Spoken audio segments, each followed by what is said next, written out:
Imagine ఒకరోజు morning మీరు news open చేసిన వెంటనే సెన్సెక్స్ సడన్ గా 200 పాయింట్స్ పడిపోయింది, రూపీ వాల్యూ తగ్గింది, ఆయిల్ ప్రైజెస్ సడన్ గా పెరిగిపోయాయి. టీవీలో అనలిస్ట్ అంతా ఒకటే చెప్తున్నారు, US Iran war global markets ని షేక్ చేస్తుంది. బట్ ఇక్కడ మెయిన్ క్వశ్చన్ ఏంటి? అమెరికాకు ఇరాన్ కు జరిగిన వార్ వల్ల ఎందుకు ఇండియన్ స్టాక్ మార్కెట్ ఎఫెక్ట్ అవుతుంది? ఇంకా ఇంపార్టెంట్ క్వశ్చన్, ఇండియన్ మార్కెట్ లో ఏ సెక్టార్స్ క్రాష్ అవుతాయి, ఏ సెక్టార్స్ బెనిఫిట్ పొందుతాయి? ఈ వీడియోలో మనం క్లియర్ గా డిస్కస్ చేద్దాం. వార్ మార్కెట్ ని ఎందుకు ఎఫెక్ట్ చేస్తుంది, ఇండియన్ ఎకానమీకి ఇంపాక్ట్ ఏంటి, ఏ సెక్టార్స్ డ్యామేజ్ అవుతాయి, ఏ సెక్టార్స్ బెనిఫిట్ పొందుతాయి, ఇన్వెస్టర్స్ ఇప్పుడు ఏం చేయాలి? So let's understand step by step. Why wars effect global markets? Global markets కి బిగ్గెస్ట్ ఎనిమీ ఏంటి అంటే అన్సర్టెనిటీ. వార్ స్టార్ట్ అయినప్పుడు అన్సర్టెనిటీ ఇంక్రీజ్ అవుతుంది. ఎగ్జాంపుల్, ఆయిల్ సప్లై డిస్టర్బ్ అవ్వచ్చు, ట్రేడ్ రూట్స్ బ్లాక్ అవ్వచ్చు, కరెన్సీ మార్కెట్స్ ఫ్లక్చుయేట్ అవ్వచ్చు, ఇన్ఫ్లేషన్ పెరగచ్చు. Investors కి క్లారిటీ ఉండదు. అందుకే ఇన్వెస్టర్స్ రిస్కీ అసెట్స్ లో ఉన్న మనీని విత్డ్రా చేసి సేఫ్ అసెట్స్ లో ఇన్వెస్ట్ చేస్తారు. సేఫ్ అసెట్స్ అంటే gold, US dollar, government bonds. ఇది ఫైనాన్షియల్ మార్కెట్స్ లో రిస్క్ ఆఫ్ సెంటిమెంట్ అని అంటారు. యుఎస్ ఇరాన్ టెన్షన్ స్టార్ట్ అయినప్పుడు కూడా ఎగ్జాక్ట్ గా ఇదే జరిగింది. చాలా గ్లోబల్ ఇన్వెస్టర్స్ స్టాక్ సెల్ చేసి సేఫ్ అసెట్స్ లోకి షిఫ్ట్ అయ్యారు. ఇండియన్ మార్కెట్ కూడా ఇంపాక్ట్ అయింది. Oil biggest risk for India. Indian ఎకానమీకి ఆయిల్ చాలా ఇంపార్టెంట్. మనం యూజ్ చేసే ఆయిల్లో ఆల్మోస్ట్ 85 to 90% ఇంపోర్ట్ చేస్తాం, అంటే బయట దేశాల నుంచి తెచ్చుకుంటాం. అంటే మనకి ఆయిల్ కోసం అదర్ కంట్రీస్ మీద డిపెండెన్సీ చాలా ఎక్కువ. మిడిల్ ఈస్ట్ రీజన్ లో వార్ జరిగితే ఆయిల్ సప్లై డిస్టర్బ్ అవ్వచ్చు. ఇంకా ఒక ఇంపార్టెంట్ లొకేషన్ ఉంది, స్ట్రెయిట్ ఆఫ్ హార్ముజ్. ఇది వరల్డ్ లోనే one of the most important oil shipping route. Global oil సప్లైలో ఆల్మోస్ట్ 20% ఆయిల్ ఇక్కడ నుండి పాస్ అవుతుంది. ఇక్కడ వార్ సిచ్యువేషన్ క్రియేట్ అయితే ఆయిల్ సప్లై డిస్టర్బ్ అవ్వచ్చు. సప్లై డిస్టర్బ్ అయితే సింపుల్ గా చెప్పాలి అంటే ఆయిల్ ప్రైస్ రాకెట్ లా పెరిగిపోతుంది. ఆయిల్ ప్రైస్ $10 ఇంక్రీజ్ అయినా India import bill thousands of crores increase అవుతుంది. కాబట్టి ఆయిల్ ప్రైస్ ఇంక్రీజ్ అయితే ఇండియన్ ఎకానమీకి direct problem. Impact on inflation. Oil price పెరిగితే నెక్స్ట్ ఇంపాక్ట్ ఏంటి? ఇన్ఫ్లేషన్. ఎందుకంటే ఆయిల్ ఆల్మోస్ట్ అన్ని ఇండస్ట్రీస్ లో యూజ్ చేస్తారు.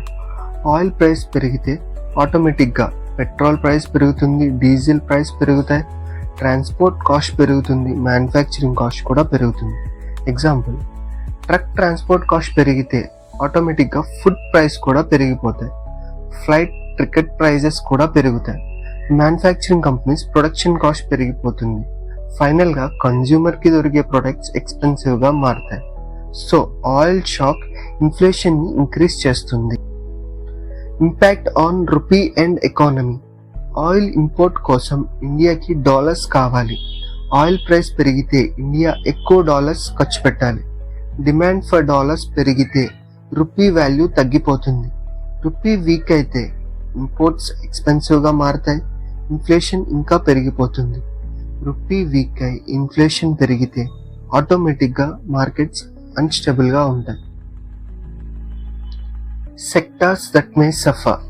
ఇప్పుడు చూద్దాం, ఇండియన్ మార్కెట్ లో ఏ సెక్టార్స్ ఎక్కువ డ్యామేజ్ అవుతాయి. First one is aviation sector. Airlines కి బిగ్గెస్ట్ ఎక్స్పెన్స్ ఏంటి అంటే fuel. Jet fuel cost airline expenses లో ఆల్మోస్ట్ 40 to 50% ఉంటుంది.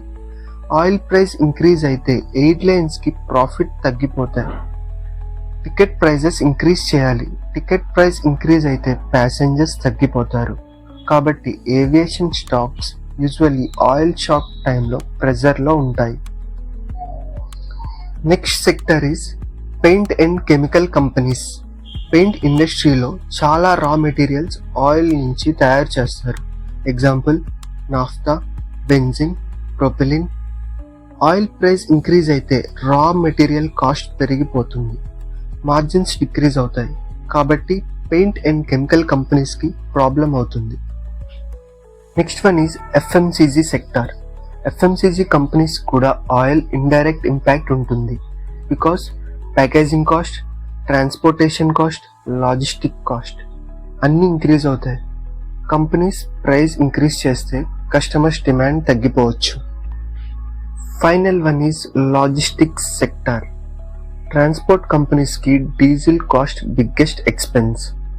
ఆయిల్ ప్రైస్ ఇంక్రీజ్ అయితే ట్రాన్స్పోర్ట్ కాస్ట్ పెరిగిపోతుంది. ప్రాఫిట్ మార్జిన్స్ రెడ్యూస్ అవుతాయి.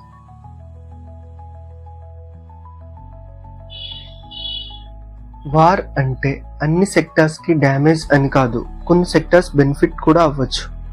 Oil exploration companies, oil produce చేసే కంపెనీస్కి ఆయిల్ ప్రైస్ ఇంక్రీజ్ అయితే బెనిఫిట్ ఉంటుంది. ఆయిల్ ప్రైస్ హై ఉంటే రెవెన్యూ ఇంక్రీజ్ అవుతుంది. Next one is defence sector. War సిచ్యువేషన్లో కంట్రీస్ డిఫెన్స్ స్పెండింగ్ ఇంక్రీజ్ చేస్తాయి. Weapons, aircrafts, missiles demand increase అవుతుంది. ఇండియన్ డిఫెన్స్ మ్యానుఫ్యాక్చరింగ్ సెక్టార్కి లాంగ్ టర్మ్ బెనిఫిట్ రావచ్చు. Next one is gold. Global crisis టైంలో investors గోల్డ్లో invest చేస్తారు. గోల్డ్ని సేఫ్ హెవెన్ అసెట్ అని అంటారు. కాబట్టి వార్ టైంలో గోల్డ్ ప్రైస్ యూజువల్లీ ఇంక్రీజ్ అవుతుంది. Impact on Indian trade. Middle east countries ఇండియాకి important trade partners. India export చేసే products basmati rice, tea, agricultural products, chemicals. ఇరాన్తో ట్రేడ్ ఆల్రెడీ యుఎస్ శాంక్షన్స్ వల్ల లిమిటెడ్గా ఉంది. వార్ సిచ్యువేషన్ వల్ల ఎక్స్పోర్ట్స్ ఇంకా స్లో అవ్వచ్చు. ఇండియన్ ఎక్స్పోర్టర్స్కి ఇది చాలా ఇంపాక్ట్ అవుతుంది. ఇప్పుడు మెయిన్ క్వశ్చన్, ఇన్వెస్టర్స్ ఏం చేయాలి? ప్యానిక్ సెల్లింగ్ అవాయిడ్ చేయండి. వార్ న్యూస్ చూసి స్టాక్ సెల్ చేయడం బిగ్గెస్ట్ మిస్టేక్. మార్కెట్ షార్ట్ టర్మ్లో ఫాల్ అయినా లాంగ్ టర్మ్లో రికవర్ అవుతాయి. స్ట్రాంగ్ కంపెనీస్ సెలెక్ట్ చేయండి. స్ట్రాంగ్ బ్యాలెన్స్ షీట్ ఉన్న కంపెనీస్ యూజువల్లీ క్రైసిస్లో కూడా సర్వైవ్ అవుతాయి. డైవర్సిఫికేషన్. సింగిల్ సెక్టార్లో ఇన్వెస్ట్ చేయకండి. మనీని డిఫరెంట్ అసెట్స్లో డివైడ్ చేయండి. Stocks, gold, bonds, mutual funds.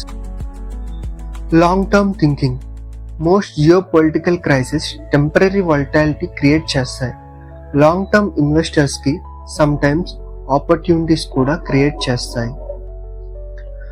History చూస్తే ఒక ఇంట్రెస్టింగ్ ప్యాటర్న్ కనిపిస్తుంది. వార్ న్యూస్ వచ్చిన వెంటనే మార్కెట్స్ ఫాల్ అవుతాయి, బట్ కొన్ని మంత్స్ ఆర్ ఇయర్స్లో మార్కెట్స్ రికవర్ అవుతాయి. ఇండియా ఎకానమీ స్ట్రాంగ్ ఫండమెంటల్స్ కలిగి ఉంది. Growing middle class, increasing investors, strong domestic demand. కాబట్టి లాంగ్ టర్మ్ పర్స్పెక్టివ్లో ఇండియా గ్రోత్ స్టోరీ స్ట్రాంగ్గానే ఉంది. సో ఓవరాల్గా చెప్పాలి అంటే యుఎస్ ఇరాన్ వార్ ఇండియన్ మార్కెట్స్ని మెయిన్లీ 4 వేస్లో ఎఫెక్ట్ చేస్తుంది. Oil prices increase, foreign investor selling, rupee weakness, inflation pressure. కొన్ని సెక్టార్స్ సఫర్ అవుతాయి, కొన్ని సెక్టార్స్ బెనిఫిట్ అవ్వచ్చు.